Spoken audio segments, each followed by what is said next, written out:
न्याय नारी चौपाल को संबोधित करने पंचकुला पहुंचे हरियाणा प्रभारी दीपक बाबरिया। महिला कांग्रेस के द्वारा आयोजित की गई नारी न्याय चौपाल में पहुंची हजारों महिलाएं। हरियाणा प्रदेश कांग्रेस महिला प्रदेश अध्यक्ष की अध्यक्षता में हो रहा आयोजन कालका विधायक प्रदीप चौधरी, विधायक गीता भुक्कर, विधायक शैली चौधरी सहित अन्य नेता मौजूद। आयोजन पंचकुला में किया गया है। दीपक जी, किस तरीके की प्रस्ताव रखे गए हैं महिलाओं द्वारा, उसके बारे में बताएं। आज जो है हमारा जो आयोजन था, हरियाणा में आने वाले चुनाव को नज़र में रखते हुए पार्टी का मैनिफेस्टो तैयार हो रहा है। गीता भुक्कर जी वो मैनिफेस्टो कमेटी की चेयरमैन हैं और उन्होंने कम से कम 25 से 30 सब्जेक्ट मैटर्स बनाए हैं, अलग अलग सब्जेक्ट्स हैं। उसमें वीमेन एम्पावरमेंट इज ऑल्सो एक बड़ा एक सब्जेक्ट है और इसके बारे में आज महिला कांग्रेस के साथ महिला कांग्रेस की सभी पदाधिकारी और वर्करों के साथ ये मीटिंग का आयोजन था, जिसमें ये मैनिफेस्टो बनाने की प्रक्रिया लोगों तक ले जाने के लिए पूरा आयोजन कैसे हो सकता है उसकी बात जी। जिस तरह से आने वाले चुनाव में लेकर महिलाओं की एक मांग भी है, क्योंकि भारतीय जनता पार्टी ने भी कहीं ना कहीं दावा किया उन्होंने महिलाओं को आरक्षण दिया है, लेकिन चुनाव में कहीं ना कहीं महिलाएं चाहती है उन्हें प्रतिनिधित्व मिले, उन्हें सशक्त किया जाए। तो क्या माना जाए कि टिकट वितरण के समय भी, क्योंकि आप प्रभारी भी हैं हरियाणा में, इस बात का भी ध्यान रखा जाएगा जहां जहां महिलाएं जो है सीटों को निकाल सकती हैं उन्हें प्रतिनिधित्व दिया जाए। आपकी बात सही है, जो है एक मैं आपकी बात को और आपने जो दोहराई उसमें दो भाग में बांट देता हूँ। आपने भारतीय जनता पार्टी के वादे की बात की। भारतीय जनता पार्टी के वादे को आपको मोहन भागवत जी ने जो महिलाओं का रोल क्या हो सकता है उसके साथ ही देखने की आवश्यकता है। और दूसरा, भारतीय जनता पार्टी के जितने भी वादे हैं उसको भी मोदी जी ने पिछले 10 साल में जितने भी वादे किया, 15 लाख से लेके बहुत हुई महंगाई की मांग और कई जो वादे किए हैं उसके जोड़ना की आवश्यकता है। भारतीय जनता पार्टी के लिए जुमलाबाजी एक उसका शस्त्र है।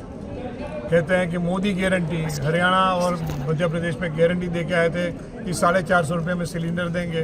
जैसे चुनाव खत्म हो गया सिलेंडर खत्म हो गया।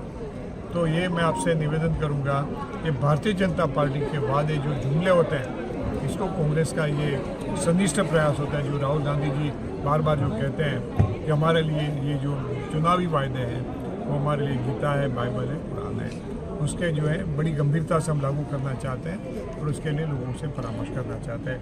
आपने कहा कि हम महिलाओं को प्राधान्य देंगे कि नहीं देंगे, उसके बारे में मैं आपको जरूर से कहूँगा कि जहाँ जहाँ भी हमको महिलाओं जीत सके ऐसी सक्षम महिला में जी थोड़ा बहुत इसमें आगे पीछे भी हो तो उसको हम प्राधान्य देंगे और काम करने वाली पार्टी की सक्रिय महिला कार्यकर्ताओं को आगे। एक महत्वपूर्ण बात और, 46 सीटों पर लोकसभा चुनाव में कांग्रेस ने अच्छा प्रदर्शन किया, जीत भी हासिल की है। क्या ये भी ध्यान में रखा जाएगा कि जिन जिन जगहों पर कांग्रेस ने अच्छा प्रदर्शन किया है वहां के जो उस वक्त के तत्कालीन जो टिकट के दावेदार हैं या जहां पे एमएलए भी हैं उनको थोड़ी प्राथमिकता दी जाए? क्या इस तरह को भी रखा जाएगा ध्यान में? और 3 जोन में बांटा गया हरियाणा को, उसमें किस तरह की आगे की रणनीति है? आगे की रणनीति में जो है हमारा तो लक्ष्य वही रहेगा कि सर्वे। उस पर भी प्रश्न उठाया कि कांग्रेस तो केवल प्रदर्शन करती है, सिर्फ अपने लिए कर रही है और चर्चा नहीं चाहती असल में। अरे जो इतने 24 लाख युवाओं का भविष्य अंधकार में कर दिया, जिसके बारे में एक शब्द ये प्रधानमंत्री मुंह में से फटता नहीं है।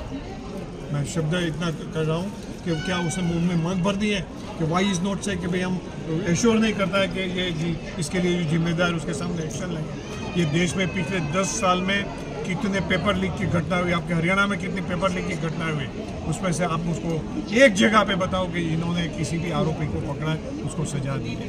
और ये बातें करते हैं कि जो है इसी चर्चा ही करते रहना, एक्शन करना ही नहीं है।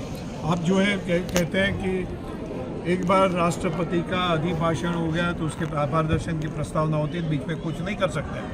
तो आप इमरजेंसी के मुद्दे पर उसके पर भाषण कर सकते हैं स्पीकर, मगर ये इतने 24 लाख बच्चों के भविष्य का सवाल है, उसके बारे में राहुल गांधी जी उसके लिए बात नहीं उठा सकते हैं, उसको टेक्निकलिटी दे दी। वो तो चाहते हैं कि कोई चर्चा ही न करें और वो जो कह दें आप सब मान लें, जो जुमलाबाजी कर लें उसको आप स्वीकार कर लें।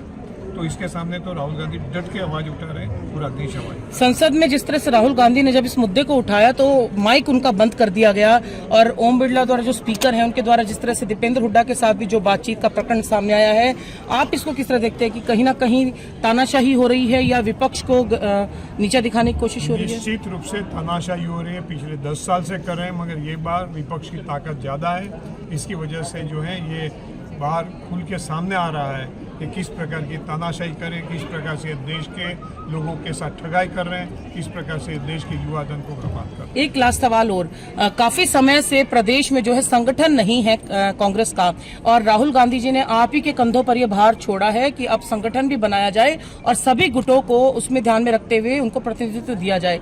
उसमें बातचीत कहाँ तक आगे पहुंची, किस तरह की प्रक्रिया रही? इस सप्ताह में एक मीटिंग है, मुझे उम्मीद है कि निश्चित रूप से ये फर्स्ट वीक में निश्चित रूप से कुछ हो जाना चाहिए। संगठन मिल जाएगा। काफी एक्सरसाइज कर चुके हैं, थोड़ा बैठ के उसमें से सोल्यूशन निकालें। सर, राहुल गांधी जी ने एक बैठक भी ली थी जिसमें हरियाणा के नेताओं को बुलाया था एकजुटता से चुनाव लड़ने के लिए, तो इस बार का क्या हरियाणा में एकजुटता से कांग्रेस चुनाव लड़ेगी? जिस तरह से किरण चौधरी की हम बात करें, उन्होंने भाजपा ज्वाइन कर लिया कांग्रेस छोड़कर, तो क्या हुआ उसे? एकजुटता से चुनाव लड़ेगी इस बार कांग्रेस? पूरे कांग्रेस पार्टी पूरी एकजुटता से चुनाव लड़ेगी। जो लोग पार्टी की छोड़ के चले जाते हैं, कमज़ोर हो जाते हैं, इधर उधर टिकट के लिए हाथ लगवाते हैं और जब उसका काम नहीं बनता है तो दूसरी पार्टी की ओर भी नज़र दौड़ाते हैं। मैं जो लीडर्स जो होते हैं सालों से कांग्रेस पार्टी के साथ रहते हैं और फिर चले जाते हैं, जरूर से परिवार से किसी भी सदस्य चला जाता है तो उसकी कमी महसूस हम सब करते हैं और ठीक नहीं लगता है, मगर वो जो